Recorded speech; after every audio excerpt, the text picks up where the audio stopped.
کیا آپ جانتے ہیں کہ جنوبی ایشیا کے گھنے جنگلات میں ہاتھی اور بندر جو حجم اور اعداد میں ایک دوسرے سے بالکل مختلف ہیں، اکثر غیر متوقع طور پر دوستی کرتے ہوئے دکھائے گئے ہیں۔ یہ ملاقاتیں ان کی قدرتی مسابقاتی فطرت کے خلاف ہیں اور جنگلی حیات میں تعاون کی خوبصورتی کو اجاگر کرتی ہے۔ تو آئیے چلتے ہیں اپنی کہانی کی طرف، ایک حیرت انگیز دوستی بندر اور ہاتھی کے درمیان۔ آج میں آپ کو جنگل کے وسط میں لے کر چلتی ہوں جہاں ایک حیرت انگیز دوستی پروان چڑھی۔ یہ کہانی ہے تارا نامی ایک سمجھدار اور نرم دل ہاتھی اور چیکو نامی ایک حاضر دماغ اور شرارتی بندر کی۔ اگرچہ یہ دونوں مختلف دنیاؤں سے تعلق رکھتے ہیں، لیکن ان کا تعلق ہمیشہ قدرت کے اتحاد کے حیرت انگیز پہلوؤں کی یاد دلاتا ہے۔ جنگل میں زندگی آسان نہیں ہے۔ تارا جیسے ہاتھی جو زمین کے سب سے بڑے جانور ہیں، سکیڑتے ہوئے مسکن میں خوراک اور پانی تلاش کرتے ہیں اور اس کو تلاش کرنے کے لیے مسلسل جدوجہد کرتے ہیں۔ وہ طویل فاصلے طے کرتے ہیں، اپنے گروہ کی حفاظت کرتے ہیں اور ان کی بقا کو یقینی بناتے ہیں۔ دوسری طرف چیکو جسے بندر اپنی چستی اور عقل سے خوراک ڈھونڈتے ہیں، شکاروں سے بچتے ہیں اور دوسروں سے زیادہ چالاکی سے کام لیتے ہیں۔ یہ دونوں اکثر ایک دوسرے کے راستے میں آتے ہیں اور ان کی ملاقاتیں عام طور پر شک و شبہ سے بھرپور ہوتی ہیں۔ ہاتھی بندروں کو شور مچانے والے مداخلت کار سمجھتے ہیں، جبکہ بندر ہاتھیوں کو سست دیو سمجھتے ہیں جو انہیں وسائل کے لیے مقابلہ کرتے ہیں۔ ان کے تعلقات میں کشیدگی واقعی موجود ہے، لیکن اسی میں ایک کہانی چھپی ہے جو تعاون کی روشنی کو ظاہر کرتی ہے۔ تو آئیے چلیے آپ کو بتاتے ہیں دوستی کی شروعات ہاتھی اور بندر میں کیسے ہوئی۔ ایک دن تارا جنگل میں ٹہل رہی تھی کہ اس نے ایک زوردار آواز سنی۔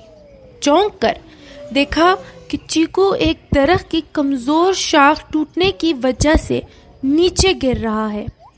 تارا فوری طور پر آگے بڑھی اور چیکو زمین پر گرنے کے بجائے اس کی چوڑی پیٹھ پر آ گرا۔ چنکو جو خوفزدہ تھا لیکن محفوظ تھا، تارا کی طرف دیکھ کر بولا، شکریہ بڑے دوست۔ تارا نے نرم آواز کے ساتھ اس کی بات کا جواب دیا اور اپنی سونڈ نیچے کر کے اسے اترنے میں مدد دی۔ یہ لمحہ ان کی غیر معمولی دوستی کی شروعات تھی۔ وقت کے ساتھ چیکو نے محسوس کیا کہ تارا کا بڑا جسم اور طاقت زمین پر موجود خطرات سے بچا سکتی ہے۔ دوسری طرف تارا کو چیکو کی تیز نظر اور جلد حرکت کرنے کی صلاحیت مفید لگی، خاص طور پر پھولوں سے بھرے درخت ڈھونڈنے میں۔ آہستہ آہستہ ان کے تعلقات محتاط ملاقاتوں سے بڑھ کر باہمی اعتماد اور مدد میں بدل گئے۔ جی تو دوستی کا پتہ ہی تب چلتا ہے جب آزمائش کا وقت ہوتا ہے۔ اسی طرح تارا اور چیکو کے زندگی میں بھی کچھ آزمائشیں آئیں۔ ان کی دوستی کا اصل امتحان اس وقت آیا جب جنگل میں اچانک بجلی کی طوفان سے آگ لگ گئی۔ یہ آگ تیزی سے پھیلنے لگی اور جانور افراتفری میں بھاگنے لگے۔ چیکو کے خاندان کے افراد جو درختوں کی چوٹیوں میں پھنسے ہوئے تھے خوف سے چیخ رہے تھے۔ تارا نے فوراً کارروائی کی، اپنی طاقتور سونڈ سے اس نے درختوں کو گرا کر آگ سے دور ایک محفوظ راستہ بنایا۔ چیکو جو اس کی پیٹھ پر بیٹھا تھا اپنے خاندان کو آواز دے کر راستے کی طرف رہنمائی کر رہا تھا۔ مل کر انہوں نے بندروں اور دیگر جانوروں کو محفوظ مقام تک پہنچایا۔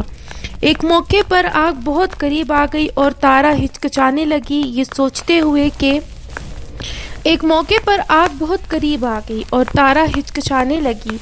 سوچتے ہوئے کہ آگے کا راستہ کہاں ہے۔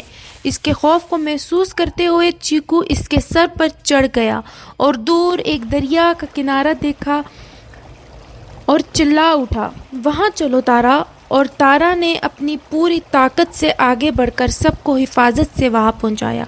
اس دن جنگل نے بہادری اور ٹیم ورک کا ایک حیرت انگیز مظاہرہ دیکھا۔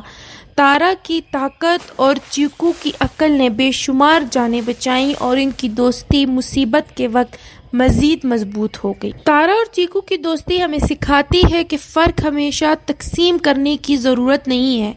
تعاون اور ہمدردی سے بڑے چیلنجز کو بھی شکست دے سکتے ہیں۔ ایک دنیا جو اکثر مقابلے سے بھری ہوتی ہے، ان کی کہانی ہمیں یہ یاد دلاتی ہے کہ جب ہم مل کر کام کرتے ہیں تو حیرت انگیز امکانات پیدا ہوتے ہیں۔ آپ کو تارا اور چیکو کی کہانی کیسی لگی؟ اپنے رائے کومنٹس میں ضرور دیں۔